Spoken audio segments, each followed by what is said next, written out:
ಬೆಳಗಾವಿ ತಾಲೂಕಿನ ಕಡೋಲಿ ಗ್ರಾಮದಲ್ಲಿ ನಿನ್ನೆ ರಾತ್ರಿ ಬುದ್ಧಿಮಾಂದ್ಯ ಯುವತಿಯ ಮೇಲೆ ಅತ್ಯಾಚಾರಕ್ಕೆ ಯತ್ನಿಸಿದ ಪ್ರಕರಣವನ್ನ ಖಂಡಿಸಿ ಗ್ರಾಮದಲ್ಲಿ ಪದೇ ಪದೇ ಅಶಾಂತಿ ನಿರ್ಮಾಣ ಮಾಡುತ್ತಿರುವ ಕುಟುಂಬವನ್ನ ಗ್ರಾಮದಿಂದ ಹೊರಹಾಕಬೇಕೆಂದು ಒತ್ತಾಯಿಸಿ ಕಡೋಲಿ ಗ್ರಾಮವನ್ನ ಬಂದ್ ಮಾಡಿ ಗ್ರಾಮಸ್ಥರಿಂದ ಬೆಳಗಾವಿ ಜಿಲ್ಲಾಧಿಕಾರಿಗಳ ಕಾರ್ಯಾಲಯದ ಎದುರು ಪ್ರತಿಭಟನೆ ನಡೆಸಲಾಯಿತು. ಬೆಳಗಾವಿ ತಾಲೂಕಿನ ಕಡೋಲಿ ಗ್ರಾಮದ ಮುಸ್ಲಿಂ ಸಮುದಾಯಕ್ಕೆ ಸೇರಿದ 30 ವರ್ಷದ ಯುವಕ ಅದೇ ಗ್ರಾಮದ 22 ವರ್ಷದ ಬುದ್ಧಿಮಾಂದ್ಯ ಹಿಂದೂ ಯುವತಿಯ ಮೇಲೆ ಅತ್ಯಾಚಾರಕ್ಕೆ ಯತ್ನಿಸಿದ್ದಾನೆ. ಯುವತಿಯ ಪಾಲಕರು ಹೊಲಕ್ಕೆ ಹೋದ ಸಂದರ್ಭದಲ್ಲಿ ಸಾಧಿಸಿ ಆರೋಪಿ ಮನೆಯೊಳಗೆ ನುಗ್ಗಿ ಯುವತಿಯ ಅತ್ಯಾಚಾರಕ್ಕೆ ಯತ್ನಿಸಿದ್ದಾನೆ. ಯುವತಿಯ ಚೀರಾಟ ಕೂಗಾಟ ಕೇಳಿ ಯುವತಿಯ ಚಿಕ್ಕಪ್ಪ ಬಂದು ಹಿಗ್ಗಾಮುಗ್ಗಾ ಥಳಿಸಿದ್ದಾರೆ. ಆಗ ಪ್ರಜ್ಞೆ ತಪ್ಪಿ ಬಿದ್ದಂತೆ ನಾಟಕ ಮಾಡಿದ ಆರೋಪಿ ಅಲ್ಲಿಂದ ಪರಾರಿಯಾಗಿದ್ದ. ನಂತರ ಯುವತಿಯೊಂದಿಗೆ ಕಾಕತಿ ಠಾಣೆಗೆ ಬಂದ ಚಿಕ್ಕಪ್ಪ ದೂರು ದಾಖಲಿಸಿದ್ರು. ಶೀಘ್ರ ವಿಶೇಷ ತಂಡ ರಚಿಸಿ ಪೊಲೀಸರು ಶೀಘ್ರ ವಿಶೇಷ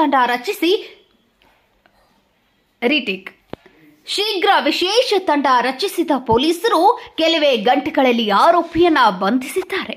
ಗ್ರಾಮದಲ್ಲಿ ನಮ್ಮದೇ ಮತಕ್ಷೇತ್ರದಲ್ಲಿ ಒಂದು ಅಮಾನವೀಯ ಘಟನೆ ನಿನ್ನೆ ಮಧ್ಯಾಹ್ನ ಜರುಗಿದೆ.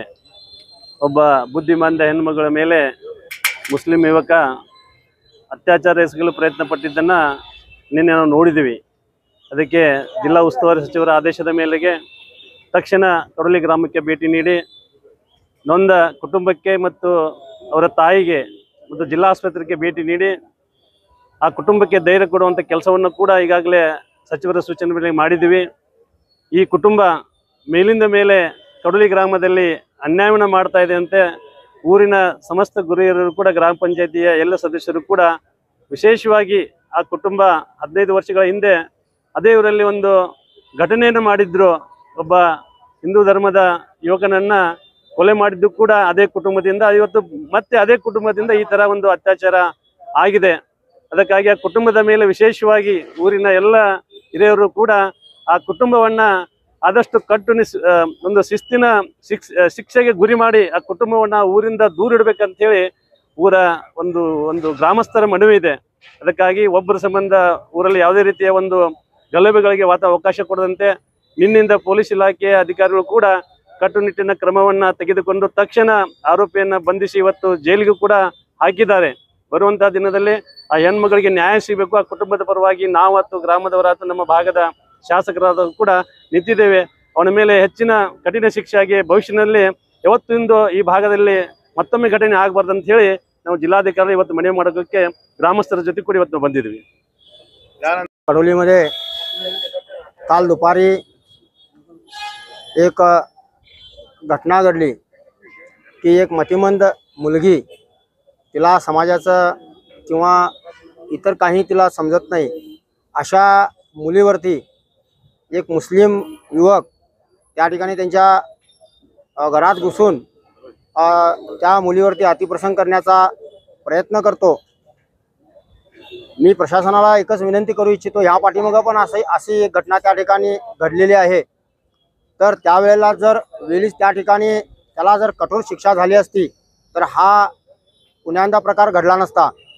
मी डीसी सरांना तुमच्या माध्यमातून आणि प्रशासनाला तुमच्या माध्यमातून विनंती करू इच्छितो की त्या जे हे कृत्य करण्याचा प्रयत्न ज्यांनी केला आहे त्याची सखोल चौकशी झाली पाहिजे आणि त्याच्यावरती गुन्हा नोंद झाला आहे. मी काल डीसी साहेबांना DSPना फोन करून विचारला असता. त्यांनी रजिस्टर्ड केलं असं म्हणतात, परंतु नुसतंच केस रजिस्टर करून चालणार नाही आहे. तर त्याला शिक्षा होईल असं चार्जशीट त्या ठिकाणी बनविलं पाहिजे. मी तुमच्या माध्यमातून वकील संघटनेला पण विनंती करू इच्छितो की त्याचं बेलपत्र कोणीही घेऊ नये. त्याला बेलसाठी कोणीही कोणत्याही वकिलांना प्रयत्न करू नये अशीच विनंती मी करू इच्छितो. कारण जर प्रत्येक वकिलांनी जर अशा माध्यमातून असल्या गुन्हेगारांना जर जामीनवरती जर त्यांची जर मुक्तता होत असेल तर असे प्रकार प्रत्येक वेळी घडत राहणार आणि त्याच्यामध्ये कोणत्या तरी एका वकिलाची मुलगी देखील त्या ठिकाणी सफर होणार. त्यासाठी मी वकील संघटनेला पण विनंती करू इच्छितो की त्याचं वकीलपत्र कोणीही घालू नये. घातल्यास त्या ठिकाणी त्या वकिलांना त्या ठिकाणी आपण समाज म्हणून त्या ठिकाणी त्यांचा निषेध आपण या पुढं करण्यात येईल अशीच विनंती मी वकील संघटनेला पण करू इच्छितो.